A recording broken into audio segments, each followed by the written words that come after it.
بسم اللہ الرحمن الرحیم، السلام علیکم ناظرین۔ بات ہم وطنوں کی ہو یا دنیا میں بستی دیگر اقوام کی، وزیر اعظم شہباز شریف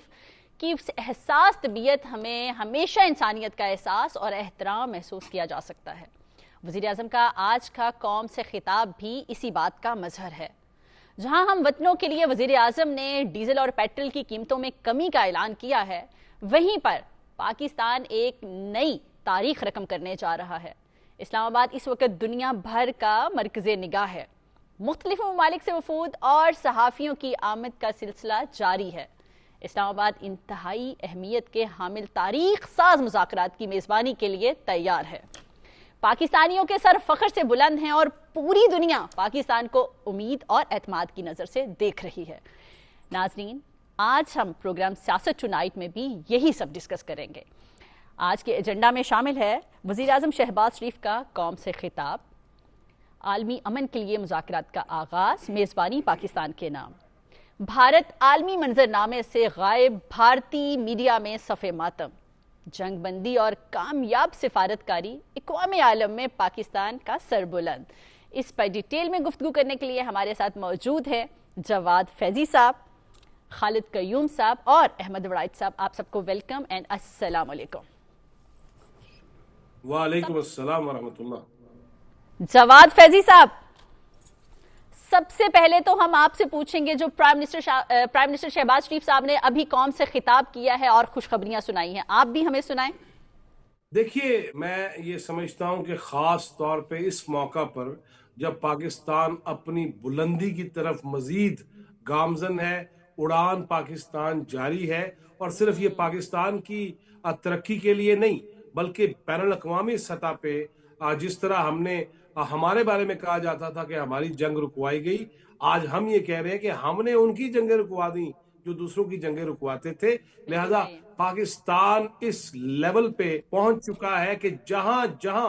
کوئی بھی انسان دنیا کے کونے میں بستا ہے وہ تشکر پاکستان کہہ رہا ہے، اس لیے کہ معاشی طور پہ اور پھر ہلاکتوں کے اعتبار سے، نقصانات کے اعتبار سے، دوریوں کے اعتبار سے، نفرتوں کے اعتبار سے جو شدتیں اور حدتیں، اور جس طرح تیل کے کنویں جلنا شروع ہو گئے تھے، اسی طرح دلوں کے اندر بھی بہت ساری ایسی جلن شروع ہو چکی تھی، مگر پاکستان نے وہ کردار ادا کیا ہے۔ میں اس پہ بعد میں آتا ہوں کہ دنیا کے دوسرے خوبصورت ترین دارالخلافہ اسلام آباد کے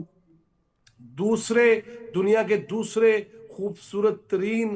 دارالخلافہ اسلام آباد کے اندر جہاں یہ محفل سج رہی ہے، جہاں یہ ٹیبل سج رہا ہے، وہاں پہ آج وزیر اعظم پاکستان نے خاص طور پہ ڈیزل میں جو کمی کی ہے اس سے دیکھیے اثرات کیا ہیں۔ گوڈز، ٹرانسپورٹیشن، سامان، نقل و حمل، ہمیں کھانے پینے کی چیزیں، ہماری ضرورت جو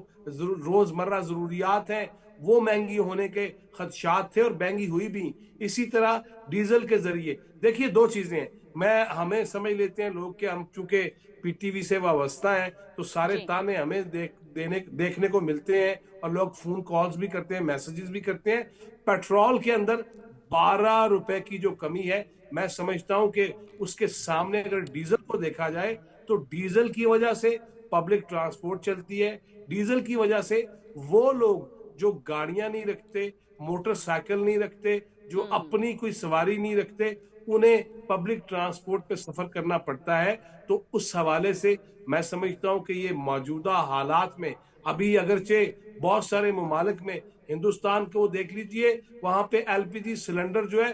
900 روپے کا تھا، 5000 روپے پہ چلا گیا ہندوستانی کرنسی کے مطابق، 900 سے 5000 اس کو دیکھ لیجئے گا۔ لہٰذا میں یہ سمجھتا ہوں کہ پیٹرول کے حوالے سے اگرچہ لوگوں کے ابھی بھی معاملات موجود ہیں موٹر سائیکل سواروں کے، لیکن ان کو ایپس کے ذریعے سہولت بھی دے دی گئی، مگر ڈیزل وہ چیز ہے جس پہ زیادہ تر پاکستان کے اندر بھی اور پوری دنیا کے اندر بھی وہ پبلک ٹرانسپورٹ، وہ گڈز ٹرانسپورٹ اور وہ ٹرانسپورٹیشن، اس پہ جتنا اثر پڑتا ہے۔ دیکھیے ایک ڈیزل والی گاڑی میں میرے لیے اسلام آباد میں اگر پیاز آتا ہے، گاجر آتی ہے، مولی آتی ہے، مٹن آتا ہے، چکن آتا ہے اور آئل آتا ہے، کچھ بھی کھانے پینے کی چیز آتی ہے، دال آتی ہے، کچھ بھی ہے وہ ڈیزل والی گاڑیوں پہ چل کے آتا ہے، تو اس کے اندر کمی کرنا میں سمجھتا ہوں کہ یہ بہت بڑا اقدام ہے. اگرچہ ابھی تک وہ ریٹ نکلا نہیں ہے، مگر پھر بھی وزیر اعظم شہباز شریف صاحب نے، اور انہوں نے خاص طور پہ ایک جو جملہ کہا نا کہ میں اخلاقی اور سیاسی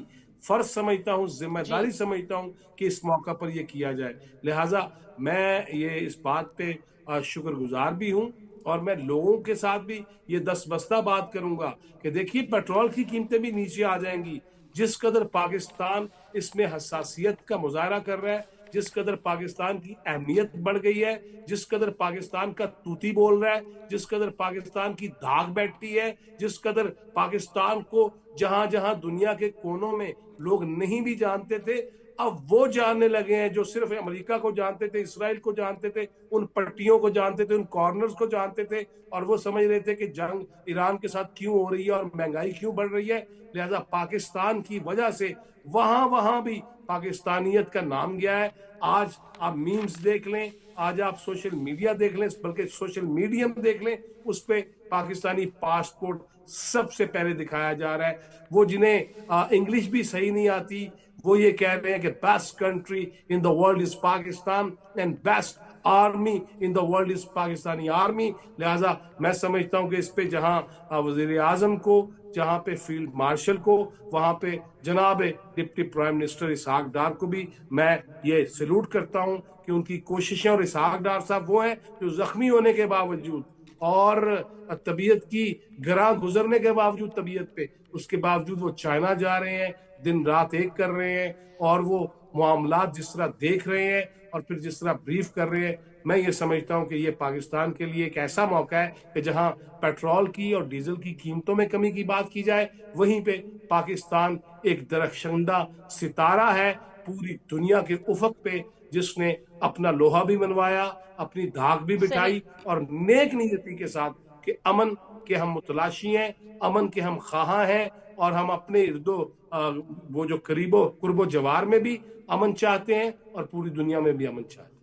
بالکل صحیح. جس طرح جنگ کے حالات ہیں، انٹرنیشنل لیول کی بات کریں تو اکانومی بہت ڈسٹرب ہوئی ان حالات میں، اور اس کے باوجود ہمارے پرائم منسٹر صاحب نے کچھ دن پہلے 80 روپے جو ہے وہ پیٹرولیم لیوی میں جو ہے وہ کم کیے، اور آج جو انہوں نے قوم سے خطاب کیا اور پھر انہوں نے پیٹرول اور ڈیزل کی قیمتوں میں کمی کی، اس سے ہماری اکانومی اور عام انسان کی زندگی پر کیا افیکٹ ہوگا، اس پر بات کرنے کے لیے ہمارے ساتھ اکانومسٹ جو ہیں وہ موجود ہیں کال پر. کاشف انور صاحب جو لاہور چیمبر آف کامرس کے ایکس پریزیڈنٹ بھی رہ چکے ہیں. السلام علیکم کاشف صاحب. جی وعلیکم السلام. جی کاشف صاحب بتائیے ذرا ہمیں اکانومی کے حالات. پہلی بات تو یہ کہ پرائم منسٹر صاحب نے بہت اچھا قدم اٹھایا ہے، کیونکہ جو ناقدین تھے وہ یہ کہہ رہے تھے کہ جب انٹرنیشنل مارکیٹ میں کروڈ آئل کی قیمتیں بڑھی ہیں تو یہاں پر ہم نے پاکستان کے اندر فورن قیمتیں بڑھا دی. اب اگر انٹرنیشنل مارکیٹ میں قیمتیں کم ہوئی ہیں تو، اور ناقدین یہ بھی کہہ رہے تھے کہ وہ آئل نہیں آیا تھا اور اس کے آنے سے پہلے قیمتیں بڑھ گئیں، تو اب بھی تو سستا آئل نہیں آیا ہے تو اس کے آنے سے پہلے قیمتیں کم ہو گئی ہیں. یہ اپریشیٹ کرنا چاہیے. اور جب ہمیں اس بات کا پتہ ہے کہ ہماری کاسٹ آف ڈوئنگ بزنس بڑھ رہی ہے، ہماری الیکٹریسٹی، ہماری گیس، ہماری پروڈکشن کی کاسٹ بڑھ گئی ہے، اور جب پیٹرولیم کی پرائسز بڑھی تو سب سے پہلے تمام را مٹیریلز اور تمام فنش گوڈز جو پیٹرولیم سے ریلیٹڈ تھے، جس میں پیٹرول تھا، جس میں آپ کا پلاسٹک تھا، جس میں لوبریکینٹس، کیمیکلز تھے، ان تمام کی قیمتوں میں ہوش ربا اضافہ ہو گیا تھا، اور جس کی وجہ سے ہماری ہر چیز مہنگی ہو گئی تھی. اور جب آپ کی جو مینز آف ٹرانسپورٹیشن ہے وہ ڈیزل پہ ڈیپینڈنٹ ہے، جب ڈیزل کی قیمت اتنی بڑھ گئی تو وہ ہر چیز بڑھ گئی، کرایہ بڑھ گیا. ایک عام انسان کے اختیار میں نہیں رہا، کیونکہ انکمز تو نہیں بڑھی تھی اتنی، لیکن اخراجات ہمارے بہت بڑھ گئے تھے. تو جو سفید پوش تو چھوڑ دیں، جو صاحب حیثیت لوگ بھی تھے، جو اچھی سیلریز بھی لے رہے ہیں، ان کے بھی اختیار سے یہ تمام اخراجات باہر ہو گئے تھے. تو میں سمجھتا ہوں کہ پرائم منسٹر صاحب نے کم کر کے نہ صرف سفید پوش کے اوپر بلکہ پاکستانی عوام کے اوپر ایک بہت اچھا، ان کو میں تو سمجھتا ہوں کہ انہیں تحفہ ہی دیا ہے کہ ان کی قیمتیں کم کی گئی ہیں. اور جو اکانومی سے ریلیٹڈ ہے کہ ہماری ایکسپورٹس تب بڑھیں گی, ہماری انڈسٹری تب چلے گی جب ہمارے مٹیریلز کم ہوں گے. تو اس کے لیے اس کا کم ہونا بہت ضروری تھا. جی بالکل صحیح, ٹھیک کہا آپ نے کاشف صاحب. ہمیں اکانومی کے بارے میں جاننا بھی بہت ضروری تھا, اور اسپیشلی یہ جو ہمارا کویسچن ہوتا ہے کہ عام آدمی جو ہے اس کی زندگی پر کیا افیکٹ ہوں گے, اس عام عوام کو فائدہ پہنچانے کے لیے حکومت کے یہ جو فیصلے ہوتے ہیں وہ کتنے ٹف ہوتے ہیں اور کن حالات میں لینا پڑتے ہیں. جتنے بھی جب کوئی چیز آپ مہنگی کرتے ہیں, آپ گیس کو بڑھا دیں, آپ پیٹرول کی قیمت کو بڑھا دیں, آپ بجلی کی قیمت کو بڑھا دیں, یا کوئی بھی ایسی یوٹیلیٹی کی قیمت ہے جس سے عام انسان اور عام عوام کا اس سے تعلق ہے, جب اس میں ریپڈلی حکومت اپنی پالیسیز کو چینج کرتی ہے تو اس سے ڈائریکٹ افیکٹ ہوتی ہے عوام. جب آپ قیمت کو بڑھاتے ہیں تو ان کی کاسٹ آف لیونگ بڑھ جاتی ہے, جب آپ اس کی قیمت کو کم کرتے ہیں تو اس کی کاسٹ آف لیونگ کم ہو جاتی ہے. میں پھر بار بار ایک بات یہی کہہ رہا ہوں کہ انکمز اس طرح سے نہیں بڑھی ہیں, لیکن ہماری جو قیمتیں ہیں بجلی, گیس, کھانے پینے کی, پھل, سبزیاں, دودھ, حتیٰ کہ آپ یہ دیکھ رہے ہیں کہ جو گاڑیوں کے کرائے ہیں وہ بڑھ گئے تھے, تو الٹیمیٹلی ایک عام انسان جو ہے وہ افیکٹ ہوتا ہے. یہ قیمتوں کا بڑھنا ایک عام عوام کے لیے بہت نقصان دہ ہوتا ہے. جب یہ صحیح جگہ پہ رہتی ہیں تو عام عوام جو ہے, انسان جو ہے, وہ اس سے فائدہ لیتے ہیں, اور ڈائریکٹلی اور انڈائریکٹلی ان تمام چیزوں سے. کاشف صاحب, میں نے یہ پوچھا تھا کہ یہ جو فیصلہ کرنا پڑتا ہے گورنمنٹ کو, قیمتیں بڑھانا یا قیمتیں کم کرنا, یہ ان کے لیے کتنا مشکل ہوتا ہے؟ الٹیمیٹلی اس وقت ہم اگر یہ کہیں کہ گورنمنٹ نے قیمتوں کو جب بڑھایا تھا تب بھی فور کاسٹ کر کے بڑھایا تھا. آپ کے پاس 30 ڈیز کے سٹاکس تھے, مشکل تھا, لیکن یہ چونکہ نہیں پتا تھا کہ کیا جنگ نے کنٹینیو رہنا ہے یا نہیں رہنا. یہ آسان فیصلہ نہیں تھا, کیونکہ آپ کا ووٹر اس سے افیکٹ ہو رہا ہوتا ہے, آپ کی عوام اس سے افیکٹ ہو رہی ہوتی ہے, اپوزیشن کو موقع مل رہا ہوتا ہے کہ وہ اسٹیٹ کے خلاف بات کر سکے, لوگوں کو موقع ملتا ہے. تو یہ بہت مشکل ایک فیصلہ ہوتا ہے کہ اگلے وقت کو لے کر فور کاسٹ کرنا کہ کیا جنگ رہے گی نہیں رہے گی. جو اس وقت انٹرنیشنل مارکیٹ میں پرائسز تھیں $66 سے وہ $120 کے اوپر چلی گئیں, ہمیں کہاں رکھنی پڑیں گی, کیا اس سے زیادہ بھی کرنی پڑیں گی. اور اب بھی جو فیصلہ کیا ہے گورنمنٹ نے, یہ فیصلہ آسان نہیں کیا, کیونکہ ابھی بھی نہیں پتا. دیکھیں اس وقت جنگ جو ہے وہ 2 ہفتے کے لیے رکی ہے, جنگ ختم نہیں ہوئی ہے. ہمیں نہیں پتا کہ کل جو اس وقت پاکستان کے اندر جو اسلام آباد ٹاکس ہو رہی ہیں اس کا نتیجہ کیا نکلے گا, آگے کیسے حالات ہوں گے. تو یہ جو فیصلہ گورنمنٹ نے تب بڑھانے کا کیا تھا وہ بھی بہت مشکل تھا, جو اب کیا ہے وہ الٹیمیٹلی عوام کو ریلیف دینے کے لیے کیا ہے, وہ بھی آسان نہیں ہے کیونکہ ہمیں یہ نہیں پتا. لیکن اس وقت اب بات تھوڑی سی فرق ہے کہ پہلے آبنائے ہرمز سے جہاز نہیں گزر رہے تھے, لیکن اب آبنائے ہرمز سے جہاز گزر رہے ہیں, اور پاکستان کے لیے تیل کے جو جہاز ہیں وہ آئے ہیں. تو یہ اس وقت میں سمجھتا ہوں قدرے کم کرنا اتنا مشکل فیصلہ نہیں تھا, ان قیمتوں کو بڑھانا بہت مشکل فیصلہ تھا. جی بالکل صحیح, thank you very much Kashif Anwar صاحب, آپ نے ہمیں بڑی ڈیٹیل میں.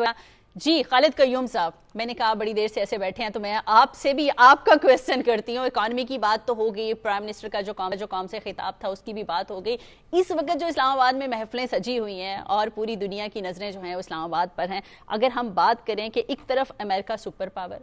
دوسری طرف امریکہ کی دھمکیاں, اور ایک طرف ایران کی جوابی کارروائیاں, آخری لمحات میں وزیر اعظم شہباز شریف کا ایک ٹویٹ جانا, پھر ہمارے فیلڈ مارشل سید آصم منیر کا امریکی صدر سے رابطہ,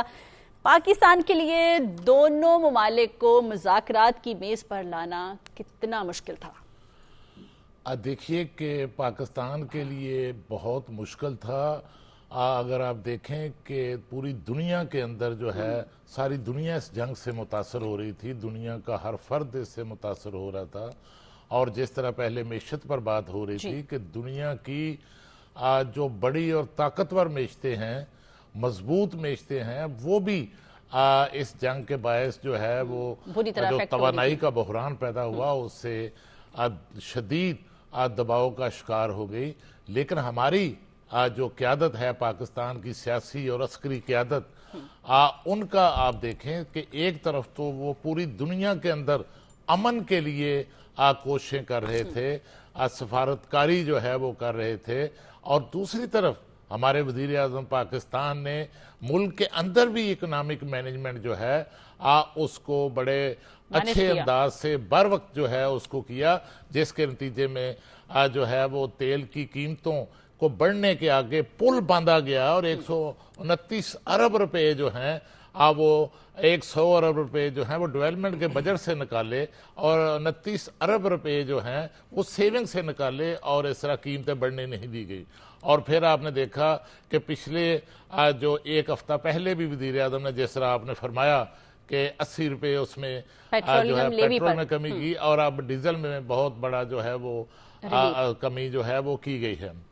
اور اس میں پاکستان پر بھی اسی طرح اثرات آ رہے تھے جس طرح پوری دنیا پر آ رہے تھے، بلکہ پاکستان پر چونکہ سارے پاکستان تو جو ہے وہ مشرق وسطیٰ کے ساتھ جڑا ہوا تھا، ہماری اکانومی ان کے ساتھ جڑی تھی، اس لیے ہمارے اوپر بھی اثرات ہے۔ لیکن آپ دیکھیے کہ پاکستان نے یہ کامیابی کس لیے حاصل کی، کس طرح حاصل کی، اور پوری دنیا کی نظریں جو ہیں اس پر جو ہیں وہ اسلام آباد کی طرف جو ہیں وہ دیکھ رہی ہیں، پاکستان کی طرف دیکھ رہی ہیں، اور پاکستان نے یہ سب کچھ اس لیے حاصل کیا کہ دنیا نے پاکستان پر اعتماد کیا، امریکہ نے پاکستان پر اعتماد کیا،